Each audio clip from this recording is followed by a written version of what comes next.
குதித்து எழுந்து ஓடுகிறார். இயேசு அவரை சந்திக்கிறார். உனக்கு என்ன வேண்டும் என்று கேட்கிறார்.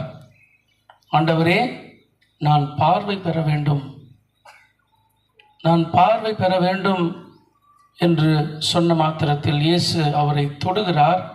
நீர் விரும்பியபடியே நடக்கட்டும், பார்வை பெறு என்கிறார்.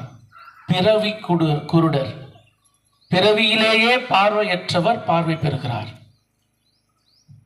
இயேசு அவர் கடந்து வந்த அந்த பாதையில் நடந்த யார் ஒருவர் அவரை நம்பிக்கையோடு இயேசுவை பார்க்கிறார்களோ, அணுகுகிறார்களோ, அவர்களுக்கு கிடைத்த அந்த அருளின், அந்த ஆசீரின் அனுபவம், வாழ்வின் அனுபவம், குணப்படுத்துதலின் அனுபவம், நோய் நீங்கி நலம் பெறுதலின் அனுபவம். அன்புக்குரியவர்களே, இயேசுவை யாரெல்லாம் நம்பிக்கையோடு பார்க்கிறீர்களோ, இந்த உயிருள்ள கடவுளை யாரெல்லாம் நம்பிக்கையோடு அன்பு செய்கிறீர்களோ, இந்த அவர் கடந்து வருகிற இந்த பவனியில் யாரெல்லாம் நம்பிக்கையோடு அவரை அணுகி வருகிறீர்களோ, அவர்கள் எல்லோருக்கும் வாழ்வு உண்டு, எல்லோருக்கும் குணப்படுத்துதல் உண்டு, எல்லோருக்கும், எல்லா குடும்பங்களுக்கும் சமாதானம் உண்டு, எல்லா தீமைகளிலிருந்தும் விடுதலை உண்டு. இதை நம்புங்கள்.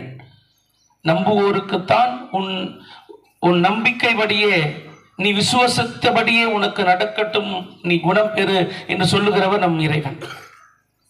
பல நேரங்கள்ல அந்தி கிறிஸ்து அப்படின்னா என்ன நம்பர் சொல்லுவோம் நம்ம? அந்தி கிறிஸ்துவோட நம்பர் என்ன? Very good. 666 பைபிள் அந்தி கிறிஸ்து யாரு அப்படின்னு சொல்லுதுன்னா, யோவான் நற்செய்தி 6வது அதிகாரம் 66வது இறைவார்த்தை. அதுதான் 666 இல்ல? யோவான் நற்செய்தி 6வது அதிகாரம் 66வது இறைவார்த்தை என்ன சொல்லுது அப்படின்னா,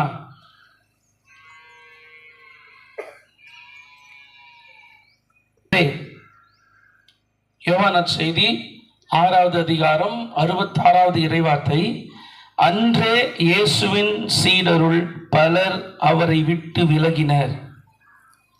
அன்றே இயேசுவின் சீடர்கள் பலர் அவரை விட்டு விலகினர். அன்று முதல் அவர்கள் அவரோடு சேர்ந்து செல்லவில்லை. இப்போ அந்தி கிறிஸ்து யாரு? அந்தி கிறிஸ்துக்கள் யாரு? 666வது நம்பர் யாரு? யார் இயேசுவை விட்டு விலகுகிறார்களோ, யார் இயேசுவோடு சேர்ந்து பயணிக்க